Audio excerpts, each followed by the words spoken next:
স্বাগত ডিবিসি দেশের সংবাদে। আপনাদের সাথে আছি আমি জান্নাত সাথী। এবার জানাবো খবরের বিস্তারিত। টাঙ্গাইলের কালিহাতীতে গভীর নলকূপের দখল নিয়ে সংঘর্ষের জেরে ১৫২ বিঘা জমির বড় আবাদ অনিশ্চিত হয়ে পড়েছে।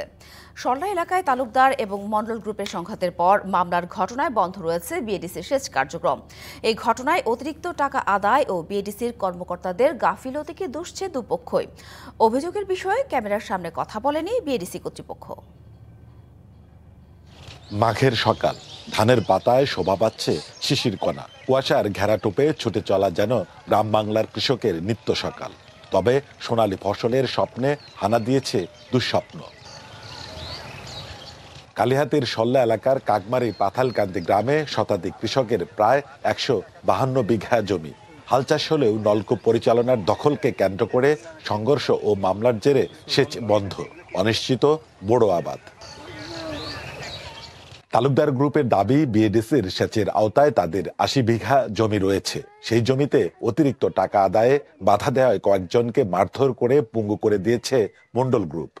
আমরা একটু ভয় পাচ্ছি যে আমাদের বারবার হামলা করছে, আমাদের ৯-১০ জনকে হামলা করছে, একজনের পাও কাইটা হালাইছে।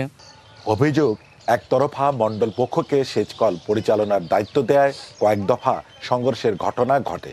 খরচ হয় ৪০ টাকা, নিতাছে সে ৯০ টাকা। এতে আমাদের হয় না, পুষে না। দোষটা এই বিএডিসিকে নিতে হবে। বিএডিসির কারণে এই ঘটনাগুলো ঘটছে। নতুন কমিটি না হলে, বাস্তবায়ন না হলে আমরা এই কমিটির অধীনে কোনো জমি চাষ করব না। সম্প্রতি সংঘর্ষের ঘটনায় মামলার পর থেকেই পলাতক মন্ডল পক্ষের লোকজন। যে কথা সম্পূর্ণ মিথ্যা বানোয়াট দিচ্ছি। এখন সংঘর্ষ হয়েছে, এটা ঠিক আছে, ওই সময় আমি ছিলাম না, আমি জানি, আমি গেছি বাজারে। অভিযোগ অস্বীকার করে ক্যামেরার সামনে কথা বলতে রাজি হয়নি বিএডিসির কর্মকর্তারা।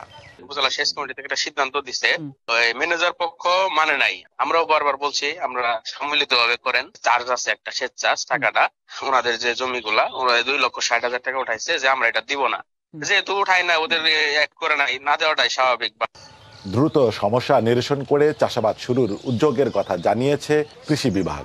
এই জমি নিয়ে তো অনেক বছর যাবত সমস্যা, মারামারির তথ্যটা আমি পাইছি। চাষ না হলে তো এটা সমস্যাই। যে কমিটি আছে, কমিটির মাধ্যমে এটা নির্ধারণ হয়েছে। ২০১৩ সালে কালিহাতীতে ৬টি অগভীর নলকূপ বন্ধ করে দিয়ে একটি গভীর নলকূপ স্থাপন করে বাংলাদেশ কৃষি উন্নয়ন corporation. Sohel Talukdar, DBC news, Tangail. ফেনীতে মুহুরী সেচ ব্যবস্থাপনা উন্নয়ন প্রকল্পের সুফল পাচ্ছেন না প্রান্তিক চাষিরা। মাঠে অবকাঠামো থাকলেও অকেজো পড়ে আছে স্কিমগুলো। অভিযোগ, লুটপাটের কারণে এই হাল প্রকল্পটির। শিগগিরই সেচ ব্যবস্থা সচল করতে না পারলে আবাদে প্রভাব পড়ার শঙ্কা কৃষি কর্মকর্তাদের। বৈদ্যুতিক পাম্পের সাহায্যে প্রিপেড মিটার ব্যবস্থায় ভূগর্ভস্থ পাইপলাইনের মাধ্যমে খাল থেকে জমিতে সেচের পানি সরবরাহ করতে চালু হয় মুহুরী সেচ ব্যবস্থাপনা উন্নয়ন প্রকল্প। ৫৬২ কোটি ৬৯ লাখ টাকার প্রকল্পে অর্থায়ন করে এশীয় উন্নয়ন ব্যাংক। ২০১৫-১৬ অর্থবছরে শুরু হওয়া এই প্রকল্পের কাজ শেষ হয় ২০২৪ সালে, কিন্তু এর ৫৩৪টি স্কিমের মধ্যে চালু আছে কেবল ১৩০টি।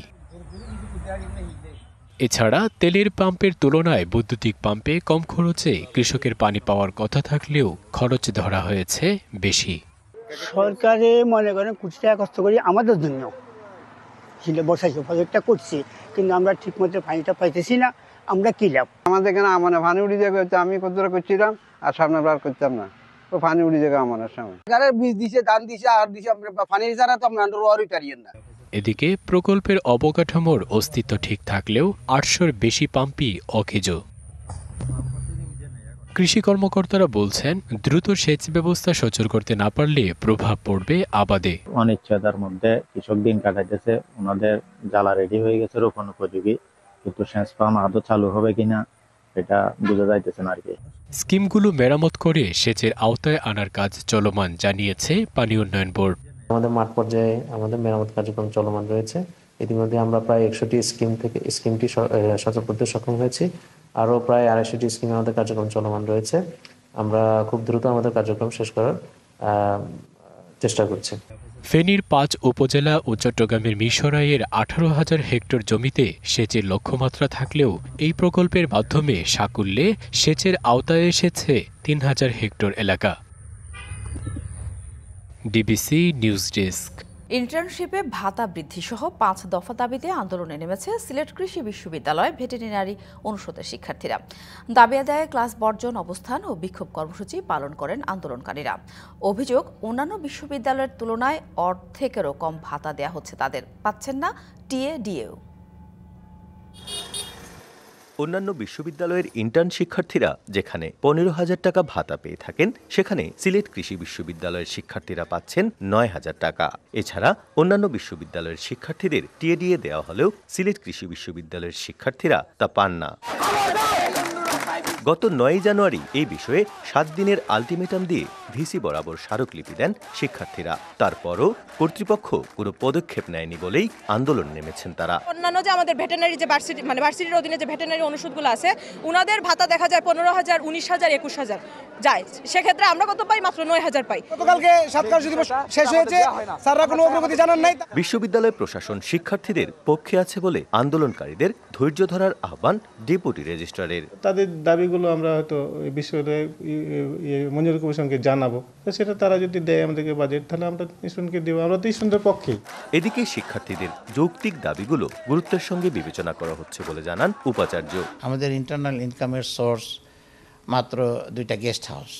আমরা আলাপ করে দেখি যে ওনারা খুলনা কৃষি বিশ্ববিদ্যালয়কে 1 বছর পর্যন্ত ওনারা কিভাবে দিলেন। আমরাও চেষ্টা করব যে আমাদের বিশ্ববিদ্যালয়ের ছাত্রদের জন্য যেন একই ব্যবস্থা রাখা হয়। সিলেট কৃষি বিশ্ববিদ্যালয়ের ভেটেরিনারি অনুষদের 5টি ব্যাচের 500 শিক্ষার্থী এই আন্দোলন করছেন। দাবি পূরণ না হলে কঠোর আন্দোলনের হুঁশিয়ারি তাদের। প্রত্যুষ তালুকদার, ডিবিসি নিউজ, সিলেট। দেশের বিভিন্ন জেলার উপর দিয়ে বয়ে যাচ্ছে মৃদু শৈত্যপ্রবাহ। পঞ্চগড়ে সকালে সর্বনিম্ন তাপমাত্রা রেকর্ড হয়েছে 11.5 ডিগ্রি সেলসিয়াস।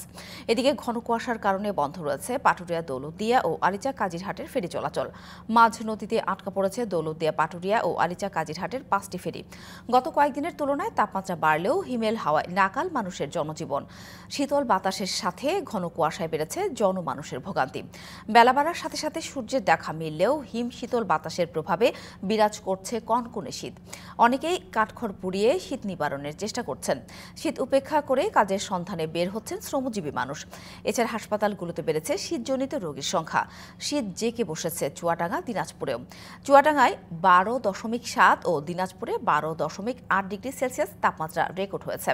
তীব্র ঠান্ডায় বিপাকে পড়েছেন বড় চাষি, দিনমজুর ও শ্রমিকরা।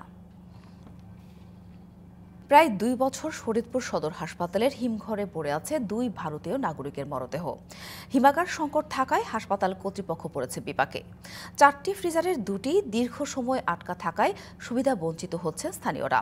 অন্যদিকে কারাভোগ শেষে খালাস পেলেও 20 ভারতীয় নাগরিক রয়েছেন জেলটির কারাগারে। কূটনৈতিক জটিলতায় তাদের হস্তান্তর সম্ভব হচ্ছে না।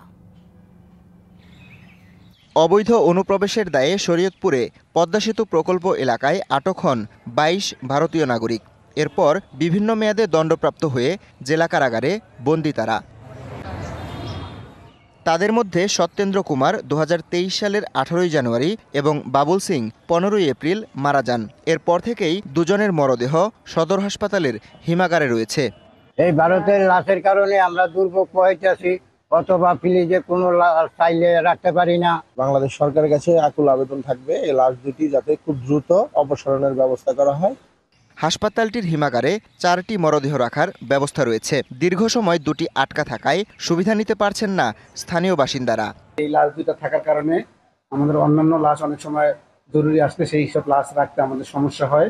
যদি দূতাবাসের মাধ্যমে এই লাশগুলোকে আমাদের কোনো যেসব মেডিকেল কলেজ আছে, ঢাকা মেডিকেল হোক বা অন্য কোনো মেডিকেল কলেজে, এখান থেকে যদি হস্তান্তর করে তাহলে আমাদের এই জটিলতা দূর হয়। মরদেহ দুটি সংরক্ষণে এ পর্যন্ত খরচ হয়েছে প্রায় 24 লাখ টাকা। এছাড়া জনবল সংকট থাকলেও 24 ঘন্টা নিরাপত্তা দিতে রাখতে হচ্ছে 2 জন কারারক্ষী। আমরা এই বিষয়টা নিয়ে আমাদের ঊর্ধ্বতন কর্তৃপক্ষকে জানিয়েছি, তারাও এটা মন্ত্রণালয় জানিয়েছেন, কিন্তু ভারতীয় হাইকমিশনের পক্ষ থেকে এটার কোনো ব্যবস্থা নেওয়া হচ্ছে না। যতদিন পর্যন্ত এই ব্যবস্থা না নেওয়া হবে ততদিন তো এটার কোনো সুরাহা হচ্ছে না। শরীয়তপুর জেলা কারাগারে এখনও বন্দী 4 নারীসহ 20 জন ভারতীয় নাগরিক। সাজাভোগের মেয়াদ শেষ হলেও ভারতের পক্ষ থেকে সাড়া না পাওয়ায় এখনও মুক্তি পাননি তারা। DBC news desk. নারায়ণগঞ্জের অন্যতম সাংস্কৃতিক কেন্দ্র শহীদ জিয়া হল। মঞ্চনাটক, থিয়েটার, নাচ, গান সহ নানা অনুষ্ঠান আয়োজিত হতো এখানে। তবে আওয়ামী লীগ ক্ষমতায় আসার পর 2009 সালের শেষ দিকে বন্ধ করা হয় যাবতীয় কার্যক্রম। অযত্ন অবহেলায় পুরো হল ব্যবহারের অনুপযোগী হয়ে পড়েছে। সিলিং ভেঙে পড়েছে, খসে পড়েছে দেয়ালের পলেস্তারা। ভুতুড়ে বাড়িতে পরিণত হয়েছে হলটি। সিলিং ভেঙে পড়েছে, খসে পড়েছে দেয়ালের পলেস্তারা। মঞ্চ, চেয়ার কোনো কিছুই অক্ষত নেই। পানি পড়ে শ্যাওলাও গাছ জন্মেছে দেয়াল এবং সিঁড়িতে। নারায়ণগঞ্জ শহরের চাষড়া শহীদ জিয়া হলের বর্তমান অবস্থা এমনই। রাতে এখানে প্রবেশ তো দূরের কথা, দিনের আলোতেও যেন ভুতুড়ে বাড়ি। 1981 সালে নির্মাণের পর এই হল হয়ে উঠেছিল জেলাবাসীর সংস্কৃতি চর্চার অন্যতম কেন্দ্র। মঞ্চনাটক, থিয়েটার, নাচ, গানসহ নানা অনুষ্ঠান আয়োজিত হতো এখানে। কিন্তু 2009 সাল পর্যন্ত এই হল চালু থাকলেও আওয়ামী লীগ সরকার ক্ষমতায় আসার পর হলটির সব ধরনের কার্যক্রম বন্ধ করে দেওয়া হয়। অযত্ন অবহেলায় 2015 সালে পরিত্যক্ত ঘোষণা করা হয় হলটি। আপনার আওয়ামী লীগ সরকার ক্ষমতায় আসার পরে মনে করেন যে এটার কার্যক্রম বন্ধ হয়ে যায়। নিরাপত্তা ব্যবস্থা না রাখায় ভেতরের বিভিন্ন আসবাব খুলে নিয়ে গেছে মাদকসেবী ও চোরেরা। জানালায় এমনকি গ্রিলও কেটে নিয়ে গেছে দুর্বৃত্তরা। 2023 সালের রাতের আধারে বিএনপির প্রতিষ্ঠাতা জিয়াউর রহমানের মুরালটি ভেঙে ফেলেন সাবেক সংসদ সদস্য শামীম ওসমানের অনুসারীরা। আওয়ামী লীগ সরকার আসার পরের থেকে মনে হয় এটা যখন কার্যক্রম বন্ধ হয়ে গেছে তখন এটা মনে করেন যে একটা ভূতের বাড়ির মতন হয়ে আছে। হলটি ভেঙে বহুতল মার্কেট নির্মাণের পরিকল্পনা থাকলেও সরকার পরিবর্তনের পর সেটি থমকে গেছে। হল পুনর্নির্মাণের দাবি রাজনৈতিক নেতা ও এলাকাবাসীর। গত 15 বছর এই হলের প্রতি যে অবজ্ঞা প্রদর্শন করা হয়েছে সেটা এই সরকার করবে না। নারায়ণগঞ্জের যে সকল কালচার, কৃষ্টি বিভিন্নভাবে এটা ব্যবহার হতে পারে। হল পুনর্নির্মাণের বিষয়ে কমিটি সিদ্ধান্ত নেবে বলে জানিয়েছেন সদ্যবিদায়ী জেলা প্রশাসক। যেহেতু ইঞ্জিনিয়ারদের একটি রিপোর্ট রয়েছে, এটি ঝুঁকিপূর্ণ ভবন, সুতরাং এটি নতুন করে করলে নারায়ণগঞ্জের মানুষের জন্য উপকার হবে এবং আমি মনে করি এটি পুনরায় নির্মাণ করা প্রয়োজন। নতুন করে জিয়া হলটি তৈরি হলে সংস্কৃতি চর্চা সহ বিভিন্ন সভা সেমিনার করা সহজ হবে বলে প্রত্যাশা এলাকাবাসীর। DBC news desk. কম সময়ে অধিক মুনাফা হওয়ায় ক্ষীরা চাষ বাড়ছে সিরাজগঞ্জের উল্লাপাড়া ও তারাশে। চাহিদা ভালো থাকায় এই অঞ্চলের ক্ষীরা যাচ্ছে ঢাকা সহ সারা দেশে। স্থানীয় বিক্রেতার পাশাপাশি দেশের বিভিন্ন প্রান্ত থেকে আসছেন পাইকাররা। সিরাজগঞ্জের চলনবিল অধ্যুষিত উল্লাপাড়া ও তারাশ উপজেলায় ব্যাপকভাবে চাষ হয়েছে ক্ষীরার। আবহাওয়া অনুকূলে থাকায় ফলনও হয়েছে বেশ। ভোরের আলো ফুটতেই কৃষকরা ব্যস্ত হয়ে পড়েন মাঠ থেকে ক্ষীরা তুলতে, আর তা বস্তায় ভরে ওজন মাপা শেষে পাঠানো হচ্ছে স্থানীয় হাটে। মৌসুমের শুরুর মতো এখন দাম না পেলেও ফলন ভালো হয় খুশি কৃষক। আবাদ এবার আলহামদুলিল্লাহ অনেক ভালো হয়েছে। এবার শসা চাষের যে মৌসুমটা দরকার সেটা একদম সম্পূর্ণ অনুকূলে ছিল আমাদের। 2022 এমন ফার্স্টে গেছে, এখন মনে হয় কম হয়েছে, এখন 10-1200 টাকা। ফলনও খুব হয়, প্রচুর ফলন হয়। আমাদের ফলন মোটামুটি ভালোই হয়েছে এবং আমাদের দেশের ক্ষীরা খুব সুস্বাদ হয়। স্বাদ ভালো হয় এই অঞ্চলের ক্ষীরার চাহিদা বেশ। বেচে কেনার জন্য অস্থায়ী বাজার গড়ে তুলেছেন মৌসুমি ব্যবসায়ীরা। অন্য অন্য এলাকার চেয়ে এই এলাকার ক্ষীরাটা মান ভালো, খুবই সুস্বাদু। বিশেষ করে বগুড়া, ঢাকা থেকে কিছু আসে, রাজশাহী, এদিকে খুলনা পর্যন্ত ব্যাপারী এখানে আসে। এই বাজারে অনেক ক্ষীরা হয়, ক্ষীরাটা খুবই সৌন্দর্য। মাটির ক্ষীরা হলো জাংলার চাইতে সৌন্দর্য। আমি নিজেও বিভিন্ন জায়গায় বিক্রি করি। স্থানীয় কৃষি বিভাগ বলছে কম সময়ে বেশি মুনাফা হয় দিন দিন বাড়ছে ক্ষীরার আবাদ। সিরাজগঞ্জ জেলার উল্লাপাড়া এবং তারাশ উপজেলা প্রায় 465 হেক্টর জমিতে আমাদের শসা উৎপাদন হচ্ছে, আর ক্ষীরা হচ্ছে 421 হেক্টর জমিতে। উল্লাপাড়ায় আমাদের শসার একটা হাব তৈরি হয়েছে, মার্কেট। এখন পর্যন্ত কৃষকরা ভালো দাম পাচ্ছে। সিরাজগঞ্জে ক্ষীরা আবাদ ঘিরে বেড়েছে কাজের সুযোগ, আবার ব্যবসা করে স্বচ্ছতা ফিরেছে অনেক পরিবারে। খালিদ হৃদয়, ডিবিসি নিউজ, সিরাজগঞ্জ। ডিবিসি দেশের সংবাদে এই ছিল এখনকার মতো। ডিবিসি নিউজের সংবাদগুলো পড়তে ভিজিট করুন dbcnews.tv আর ভিজিট করুন ডিবিসি নিউজের ফেসবুক পেজ এবং ইউটিউব চ্যানেল। ডিবিসির সঙ্গেই থাকুন।